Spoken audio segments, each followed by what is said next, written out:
Friends, in previous class we studied about the Gupta Empire and we have studied about the Samudragupta. The next and the important ruler of the Gupta dynasty was the Chandragupta II.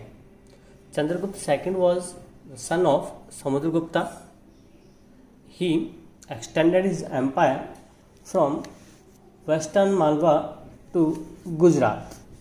He made Ujjain his second capital and he is known for the conquest of Sakas.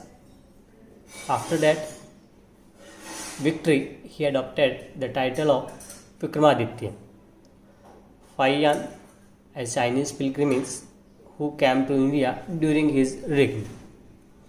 Kumargupta was the next Gupta ruler who came after the Chandragupta. He was considered as the founder of the Nalanda University. That's why he is well known. His empire was extended from Saurashtra to Bengal, यानी उसका जो है empire वो सौराष्ट्र से लेके बंगाल तक जो वो फैला हुआ था और नालंदा यूनिवर्सिटी की उसने स्थापना की थी। उसके बाद में जो राजा आता है वो स्कंदगुप्त आता है। स्कंदगुप्त जो था उसके बारे में हमें सेकंड जो जूनागढ़ का रिकॉर्ड है उससे जो है वो जानकारी मिलती है कि उसने सुदर्शन लेक जो कि चंद्रगुप्त मौर्य के द्वारा जो है वो बनाई गई थी उसको रिनोवेटेड किया गया था। उसको जीर्णोद्धार कह सकते हैं, पुनर्निर्माण कह सकते हैं। तो ये जो है वो पर्सन था स्कंदगुप्त जिसके द्वारा उसको रिनोवेटेड किया गया। उसने जो है वो हूण एक जाति हुआ करती थी, उसके साथ में जो है वो युद्ध किया और जिनको है मलेच्छे के नाम से जो वो जाना जाता था और इसलिए क्योंकि उसको इन्होंने जो है लास्ट में हरा दिया और इसे मलेच्छों का नाशक के नाम से जो है वो जाना जाता है। सो 1 मार्क्स के क्वेश्चन इसके अंदर बन सकते हैं आपके कि सुदर्शन लेक को किसने रिनोवेटेड करवाया और दूसरा ये हो सकता है कि मलेच्छों का नाशक जो है वो किसे कहा जाता है। तो आंसर होगा स्कंदगुप्ता। नेक्स्ट जो हम पढ़ेंगे वो पढ़ेंगे कल्चरल जो अचीवमेंट्स थी गुप्ता डायनेस्टी। यहाँ पे जो गुप्ता डायनेस्टी है इसकी जगह पे अगर जो है वो गुप्ता पीरियड या गुप्ता एज होता तो वो ज़्यादा बेटर था, बट डायनेस्टी लिखा हुआ है बुक में तो उसी को हमें जो है वो फॉलो करना होगा। इनके द्वारा जो है वो वैदिक जो धर्म था उसको जो है वो फॉलो किया जाता था। जैसे समुद्रगुप्त और कुमारगुप्त के द्वारा जो है वो अश्वमेध यज्ञ जो है वो करवाए गए, जो इस चीज़ को बताते हैं कि वो वैदिक रिलीजन को जो है वो फॉलो किया करते थे। उनकी ऑफिशियल जो लैंग्वेज हुआ करती थी वो संस्कृत हुआ करती थी। संस्कृत भाषा को जो है वो ऑफिशियल लैंग्वेज के रूप में यूज़ किया करते थे। इस समय बहुत सारे जो है वो अच्छे उनके जो है वो कवि हुआ करते थे उनके शासनकाल के दौरान, जिसमें से कालिदास सबसे पहले आता है।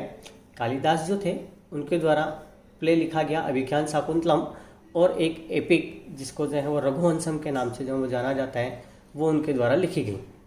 दूसरा शूद्रक जो थे उनके द्वारा जो है वो प्ले लिखा गया जिसका नाम मृजकटिकम है, या इसकी ट्रिक तुम ऐसा कर सकते हो कि शूद्र लोग जो होते हैं वो मछली को खा जाते हैं तो शूद्र मृजकटिकम, ठीक है, यानी उसको काट के खा जाते हैं। नेक्स्ट जो है वो है विशाखदत्त जो थे उनके द्वारा जो है वो मुद्रा राक्षस करके जो है वो लिखा गया। दैत्य राक्षस होता है और तो वो एक राक्षस का पर्यायवाची हो गया, तो जहाँ पे दत्त आ जाएगा वहाँ पे आप जो है वो मुद्रा राक्षस को याद करेंगे।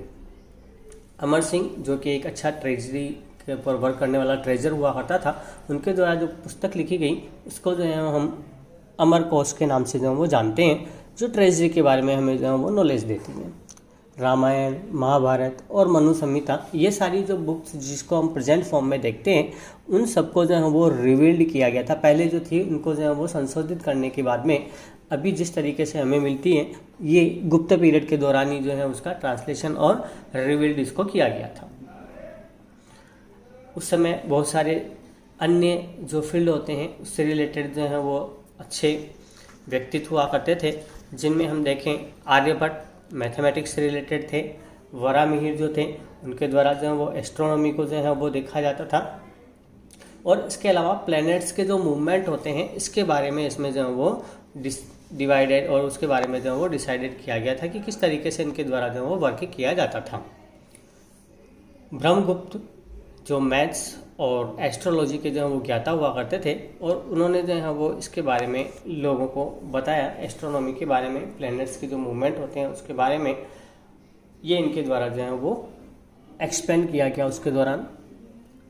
नेक्स्ट जो इम्पोर्टेंट थिंग है मैथमेटिक्स के फील्ड में वो है कि डेसिमल सिस्टम जो था उसको इनके द्वारा जो है वो सबसे पहले दुनिया में जो है वो भारतीय लोगों के द्वारा बताया गया था, और ये जो वर्क हुआ था वो गुप्ता डायनेस्टी के दौरान हुआ था। यहाँ से ये जो है वो अरब लोगों के पास गया और अरब लोगों ने इसको जो है वो आगे तक जो यूरोपियन कंट्रीज तक पहुँचाया। कुछ आर्किटेक्चर के जो हैं वो हमें इस शासन काल के दौरान एविडेंस मिलते हैं, उनमें से झांसी और कानपुर के जो रिमेन्स हैं वो हमें इस चीज़ को बताते हैं। इसके साथ साथ ही जो अजंता की केव्स हैं उसके अंदर जो पेंटिंग्स हैं उन पेंटिंग्स में आपको जो है वो इनके प्रमाण मिलते हैं कि इस समय की कला जो थी वो कितनी, और यहाँ की आर्किटेक्चर कितना विकसित था। मेट्रोलॉजिकल साइंस की बात करें तो दिल्ली में जो महरौली है वहाँ पे बना हुआ आयरन पिलर, इसकी जो है वो एक विशेषता के लिए जो है वो जाना जाएगा, क्योंकि इसको जो है वो मोर देन 1000 ईयर्स जो है वो होने को आए हैं, फिर भी इसके ऊपर किसी भी तरह की रस्टिंग नहीं हुई है, इसके ऊपर जंग नहीं लगा है। ये इस चीज़ को बताता है कि किस तरीके से इस समय की जो है मेट्रोलॉजिकल जो है वो साइंस हुआ करता था। सेकंड जो है वो कॉपर की कुछ स्टैचूज मिले हैं बुद्ध के, जो नालंदा जो है वहाँ पे 80 फीट का मिला है, और दूसरा जो हमें देखने को मिलता है वो मिलता है सुल्तानगंज जो एक प्लेस है वहाँ पे, जो कि 7.5 फीट का बना हुआ है। नेक्स्ट जो टॉपिक है हम बात करेंगे सोसाइटी के बारे में।